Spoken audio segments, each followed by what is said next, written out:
السلام علیکم عزیز طلبہ، آج کے اس پروگرام میں ہم امدادی فعل کے بارے میں جانیں گے۔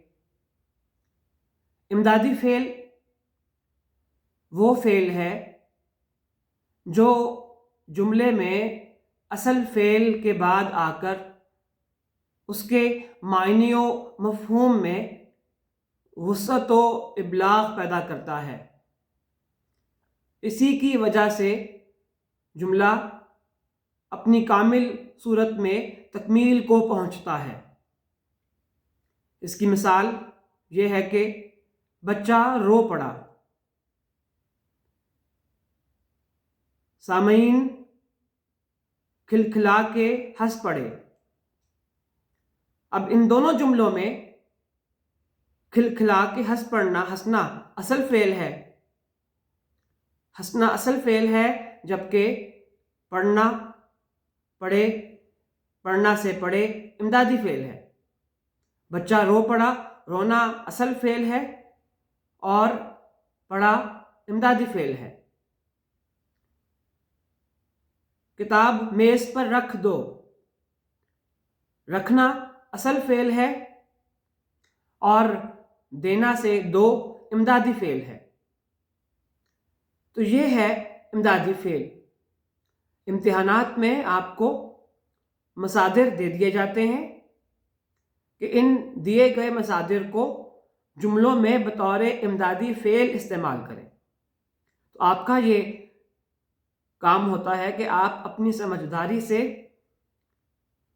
ان مصادر کو اس طرح استعمال کریں کہ وہ امدادی افعال کے طور پہ استعمال ہوں، وہ مصادر۔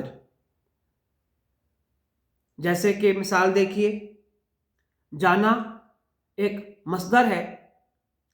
اب اس جانا کو یوں استعمال کیا، جلدی آ جاؤ۔ عادل لاہور چلا گیا۔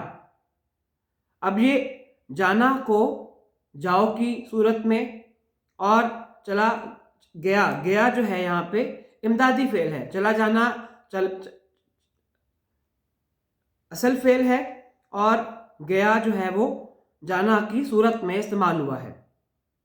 رہنا مصدر ہے، اس کو یوں جملے میں استعمال کریں گے، بچہ دیر تک روتا رہا۔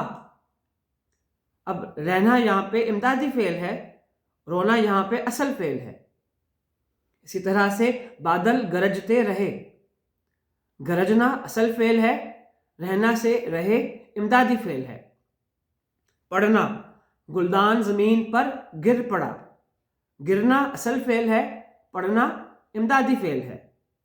گاؤں والوں پر آفت ٹوٹ پڑی، ٹوٹنا آفت ٹوٹ پڑنا، تو آفت کا ٹوٹنا اصل فعل ہے، تو پڑھنا سے پڑی امدادی فعل ہے۔ دینا سانپ کو مار دو، دینا سے دو امدادی فعل ہے اور مارنا یہاں پہ اصل فعل ہے۔ بچے نے کھلونا توڑ دیا، کھلونا توڑنا اصل فعل ہے، دیا امدادی فعل ہے۔ تو امید کرتا ہوں کہ آپ کو یہ میسج، یہ لیکچر سمجھ آیا ہوگا۔ آج کے لیے اتنا ہی۔ خدا حافظ۔